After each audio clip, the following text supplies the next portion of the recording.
ಭಾರತೀಯ ಜನತಾ ಪಕ್ಷ ಈ ರಾಜ್ಯದಲ್ಲಿ ಅಧಿಕಾರಕ್ಕೆ ಬಂತು ಅಂತಕ್ಕಂಥ ಅಭಿಪ್ರಾಯ ನಂದು.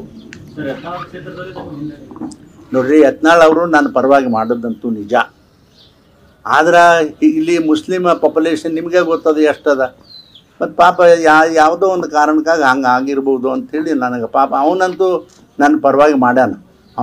ಅವನು ನಾನು ಮೊದಲೇ ಮಾತಾಡಿ ಹೇಳ್ದೆ ನನಗೆ, ನೋಡಿರಿ ನೀವು ಸಂಶಯ ಮಾಡಬೇಡ್ರಿ ನಾನು ಮಾಡ್ತೀನಿ ಅಂತ ಹೇಳಿದೆ. ಆಯ್ತಪ್ಪ ನೀನು ಇಚ್ಛೆ ಇದ್ರೆ ನೀವು ಮಾಡು ಅಂತ ನಾ ಅವಾಗೇ ಹೇಳಿದ್ದ, ಮತ್ತು ಮಾಡ್ಯಾನು ಅವನು. ಆದರೆ ಅದು ಎಲ್ಲಿ ಈ ಮೈನಾರಿಟಿ ಸಂಖ್ಯೆ ಹೆಚ್ಚದ ಅನ್ನೋದಕ್ಕಾಯ್ತು ಅಥವಾ ಅವನ ಕೆಳಗಿನೂ ಅವ್ರಿಗೇನು ಪಕ್ಷದ ಕೆಲಸಕ್ಕಾಗಿ ಅವನು ತೊಡಗಿಸಿದ್ರು. ಅವರು ಜಾಸ್ತಿ ಕಾಲ ಇಲ್ಲಿ ಕಳೀಲಿಲ್ಲ, ಎಲ್ಲಿ ಕ್ಷೇತ್ರದಲ್ಲಿ ಜಾಸ್ತಿ ಹೊರಗಡೆನೇ ಅಡ್ಡಾಡಿದ್ರು. ಅವ್ರ ಕಾರ್ಬಾರ್ ಎಲ್ಲ ಅವ್ರ ಆಮೇಲೆ ಸಣ್ಣ ಕೆಳಗಿನ ಕಾರ್ಯಕರ್ತರ ಕೈಯಾಗ ಕೊಟ್ಟು ಅವು ಏನಾದ್ರು ಗದ್ದಲ ಮಾಡೋದು ಅನ್ನೋ ಸಂಶಯ ನನಗಿನ್ನೂ ಪಕ್ಕ ಗೊತ್ತಾಗಿಲ್ಲ. ಬಟ್ ಅವರು ನನ್ನ ಪರವಾಗಿ ಅಂತೂ ಇದ್ರಪ್ಪ. ಈಗೂ ಹೇಳ್ತೀನಿ ರೀ, ನಾ ಏನನ್ನೋದು ಹೇಳ ನನ್ನ ಮನಸ್ಸಿನಾಗ ಇರ್ತದೆ. ಅದು ಎಲ್ಲರಿಗೂ ಹೇಳಕ್ಕೆ ಮಾಡ್ಲದು ಅಲ್ಲ ಅದು.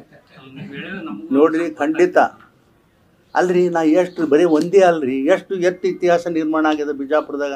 ಯಾವ್ಯಾರ ಗಂಡ ಮಗ 7 ಸಲ ಗೆದ್ದು ಬಂದಾನ ಬಿಜಾಪುರದಾಗ, ಹೇಳ್ರಿ ನೋಡೋಣ. ಇದು ಇತಿಹಾಸ ಅಲ್ಲ. ನಾ ಅದಕ್ಕೆ ಹೇಳ್ತಿದ್ದೆ, ಮುಂದೆ ಈ ಚುನಾವಣೆಯಲ್ಲಿ ಗೆಲ್ತೀನಿ ಅನ್ನೋದು ನನಗೆ ವಿಶ್ವಾಸ ಇತ್ತು. ನಾನು ಇತಿಹಾಸ ನಿರ್ಮಾಣ ಮಾಡ್ತೀನಿ ಅಂತೇಳಿ. ಇದು ಇತಿಹಾಸ ಹೌದಾ ಅಲ್ಲ ಹೇಳ್ರಿ. ಒಬ್ಬ ಯಾವರೇ ರಾಜ್ಯದಾಗಿರ್ತಕ್ಕಂಥ ದಲಿತ ರೆವಿನ್ಯೂ ಮಿನಿಸ್ಟ್ರಿಗೆ ರಾಜೀನಾಮೆ ಕೊಡ್ತಾನ? ಇದು ಅಲ್ಲೇನೇ ರೀ, ಇತಿಹಾಸ ಅಲ್ಲ. ಮತ್ತು ಇದನ್ನೇ ಪ್ರತಿಯೊಂದಕ್ಕೂ ಇನ್ನೂ ಹೇಳೋದಿಲ್ಲ, ಭಾಳದ ಉದ್ದಾಗ ಹೇಳಿದ್ರೆ ರಾಜಕಾರಣದಲ್ಲಿ ಇತಿಹಾಸ ನಂದು. ನಾ ಇತಿಹಾಸ ನಿರ್ಮಾಣ ಮಾಡೀನಿ, ಮುಂದಾದರೂ ಮಾಡ್ತೀನಿ.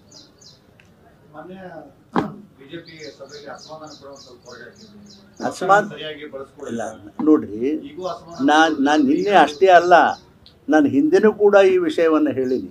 ನನಗೆ ಸಾಕಷ್ಟು ಅನುಭವ ಇತ್ತು ಜೀವನದಲ್ಲಿ. 40 ವರ್ಷ 20 ವರ್ಷ ರಾಜ್ಯದಲ್ಲಿ ನಾನು ಮಂತ್ರಿಯಾಗಿ ಸುಮಾರು 15-18 ವರ್ಷ ಲೋಕಸಭೆಯಲ್ಲಿ ಇದ್ದು ನನಗೆ ಸಾಕಷ್ಟು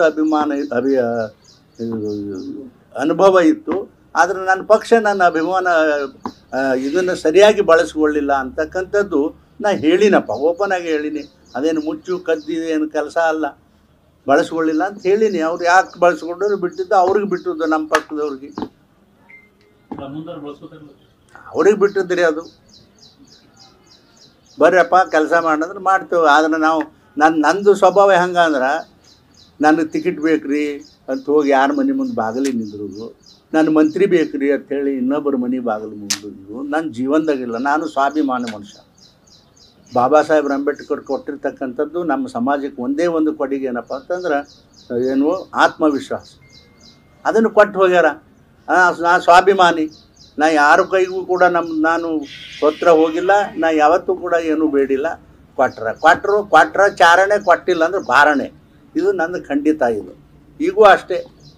ನಾನು ಯಾವುದೂ ವ್ಯತ್ಯಾಸ ಮತ್ತು ನನಗೆ ಜೀವನದಲ್ಲಿ ಏನಿದ್ರು ಇದು MP ಆದರೂ ಅಟ್ಟೆ ಅದ, ಬಿಟ್ಟರು ಅಟ್ಟೆ ಅದ, ಮಂತ್ರಿ ಆದರೂ ಅಟ್ಟೆ ಅದ, ಬಿಟ್ಟರೆ ಅಟ್ಟೆ. ದೇವ್ರು 2 ರೊಟ್ಟಿ ಕೊಟ್ಟಾನಪ್ಪ, ಬಂಗಾರ ಅಂತ ಸಂಸಾರ ಕೊಟ್ಟಾನ, ಮಕ್ಕಳು ಕೊಟ್ಟಾನ. ನಾನು ಆರಾಮಾಗಿರ್ತೀನಿ. ಇಲ್ಲ ಕೆಲಸಕ್ಕೆ ಹಚ್ಚದ್ರೆ ಅವ್ರ ಜೋಡಿ ಪಕ್ಷದ ಕೆಲಸ ಮಾಡಿ ಪಕ್ಷ ಬೆಳೆಸ್ಲಿಕ್ಕೆ ನಾನು ಪ್ರಯತ್ನ ಮಾಡ್ತೀನಿ. ಈಗಾದರೂ ಮೊನ್ನೆ ಹೇಳಿದ್ದೀನಿ ನಾನು ನಮ್ಮ ಪಕ್ಷದ ಸಭೆಯಲ್ಲಿ, ನಾವೆಂದು ವೇಳೆ ಈ ಪಕ್ಷವನ್ನು ರಿಟೈರ್ ಆಗ್ತೇವೆ ಅಂಥೇಳಿ ನಾವು ಅಂದರೆ ನನ್ನ ಸಮಾಜದ ಜನ ಈ ಭಾರತೀಯ ಜನತಾ ಪಕ್ಷದ ಕೈ ಬಿಟ್ಟಿತೇನೋ ಅಂತಕ್ಕಂಥ ಚಿಂತೆ ನನ್ನ ಮನಸ್ಸಿನಲ್ಲದ. ಅದಕ್ಕಾಗಿ ಅದು ಎಲ್ಲವೂ ಆಗುವುದಕ್ಕಿಂತಲೂ ಮುಂಚೆನೇ ಇಡೀ ರಾಜ್ಯದಲ್ಲಿ ನಮ್ಮ ಸಮಾಜದ ಸಂಘಟನೆಯನ್ನು ಮಾಡಬೇಕು. ಹೌದೇನಾದರೂ ಮಾಡಿ ಒಟ್ಟು ಯಾವುದೇ ಕಾರಣಕ್ಕೆ ಈ ಭಾರತೀಯ ಜನತಾ ಪಕ್ಷ ಬಿಟ್ಟು ಹೊರಗೆ ಹೋಗಬಾರ್ದು ಅಂತಕ್ಕಂಥ ಚಿಂತನೆ ನನ್ನ ಮನಸ್ಸಿನಲ್ಲದ. ಆ ಕೆಲಸನೂ ಕೂಡ ಮುಂದಿನ ದಿನಮಾನಗಳಲ್ಲಿ ನಾನು ಮಾಡ್ತೀನಿ. ಹಿಂದೂ ನಾ ಮಾಡೀನಿ. ಆದರೆ ಏನು ತೆರೆಯ ಮರೆಯಲ್ಲಿ ನನ್ನ ಸಮಾಜವನ್ನು ಕಟ್ಟಿಸ್ತಕ್ಕಂಥ ಕೆಲಸವನ್ನು ನಾನು ಮಾಡಿದ್ದೀನಿ. ಇಡೀ ರಾಜ್ಯದಲ್ಲಿ ಬರೀ ಎಲ್ಲಪ್ಪ ಬಿಜಾಪುರ ಅಥವಾ ನಮ್ಮ ಡಿವಿಷನ್ ಅಷ್ಟೇ ಅಲ್ಲ, ಮೈಸೂರಿನಿಂದ ಬಿಜಾಪುರವರೆಗೂ ನನ್ನ ಪಕ್ಷದ ನಮ್ಮ ಸಮಾಜದ ಜನರನ್ನು ಈ ಪಕ್ಷಕ್ಕೆ ಒಲಿಸ್ತಕ್ಕಂಥ ಪ್ರಯಾಸ ತೆರೆಯ ಮರೆಯಲ್ಲಿ ನಾನು ಮಾಡಿದ್ದೀನಿ. ಅದು ನನಗೆ ಗೊತ್ತದ, ನನ್ನ ಪಕ್ಷದವ್ರಿಗೂ ಅದು ಗೊತ್ತದ ಅಂತಕ್ಕಂಥದ್ದು ಕೂಡ ನಾನು ಸ್ಪಷ್ಟವಾಗಿ ಹೇಳ್ತೀನಿ. ಸರ್, ನಿಮ್ಮ ಆಪ್ತರು, ಅತಿ ಆಪ್ತರು ಎಲ್ಲರೂ ಕೂಡ ನಿಮ್ಮ ಟಿಕೆಟ್ ಶತ ಪ್ರಯತ್ನ ಮಾಡಿದರು, ಆದರೂ ಟಿಕೆಟ್ ಪಡೆದ್ರಿ. ನೋಡ್ರಿ, ಅವ್ರು ಯಾರು ನೀವು ಕೇಳಿದ್ರಿ? ಯಾರು ಅಪರ್ ಕಾಸ್ಟ್ನವ್ರು ಕೇಳಿದ್ರೆ ಟಿಕೆಟ್ ನಂದು ಏನಿಲ್ಲ, ನಮ್ಮ ಸಮಾಜದವ್ರು ಕೇಳಾರ.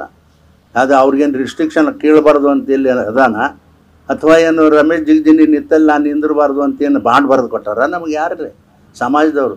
ಎಲ್ಲರಿಗೆ ಅವ್ರಿಗೆ ವೈಯಕ್ತಿಕ ಸ್ವಾತಂತ್ರ್ಯ ಇರ್ತದೆ. ಇದು ಪಕ್ಷದ ಯಾರು ಇಚ್ಛೆ ಇರ್ತದೆ ಅವ್ರು ಕೇಳ್ತಾರಪ್ಪ. ಯಾರಿಗೆ ಕೊಡಬೇಕು ಬಿಡಬೇಕು ಅನ್ನೋದು ನಿರ್ಣಯ ಆ ಪಕ್ಷದವ್ರಿಗೆ ಬಿಟ್ಟದ್ದು. ಆದರೆ ಇಲ್ಲಿಲ್ಲ ರಮೇಶ್ ಜಿಗಜಿಣಗಿ ಇಲ್ಲ ಅಂದರೆ ಇದು ಬೇರೆ ಕೆಲಸ ಆಗೋದಿಲ್ಲ ಅನ್ನೋದು ಅವ್ರಿಗೆ ಗೊತ್ತಾಗಿರಬೇಕು ನಮ್ಮ ಪಕ್ಷದವ್ರಿಗೆ. ಅದಕ್ಕಾಗಿ ನನಗೆ ಇಲ್ಲೇ ಇರಲಿ ಅಂತೇಳಿ ಇಲ್ಲೇ ಕೊಟ್ಟಾರಪ್ಪ. ನನಗೆ ನೋಡ್ರಿ ನೀವು ಎಷ್ಟು ಹೇಳಿದ್ರು ಅಷ್ಟೇ, ಅದೇನೇನು ಸಂಬಂಧ ಇಲ್ಲ. ನಂದ್ಯಾಕೆ ಅನಾರೋಗ್ಯಪ್ಪ, ಅಲ್ಲಿ ನಂದ್ಯಾಕೆ ಅನಾರೋಗ್ಯ, ನಾನು ಚೆನ್ನಾಗಿದ್ದ ನೋಡಿರಲಿಲ್ಲ. ಅಲ್ಲಿ ಏನೋ ಒಂದು ಸ್ವಲ್ಪ ಇದು ತಪ್ಪಿತ್ತು. ಹೊರಗೆ ಬಂದ ತಕ್ಷಣ ನಾನು ಚುನಾವಣೆ ಪ್ರಚಾರ ಪ್ರಾರಂಭ ಮಾಡೀನಿ. ನನಗೆ ರೆಸ್ಟ್ ಬೇಕು, ನಾ ಮನ್ಯಾಗ ಇರ್ತೀನಿ, ಭಾಳ ಆರಾಮ ತಪ್ಪದ ಅಂತೇಳಿ ನಾನೇನು ಕೂತ್ಕೊಳ್ಳಿಲ್ಲ ಮನ್ಯಾಗ.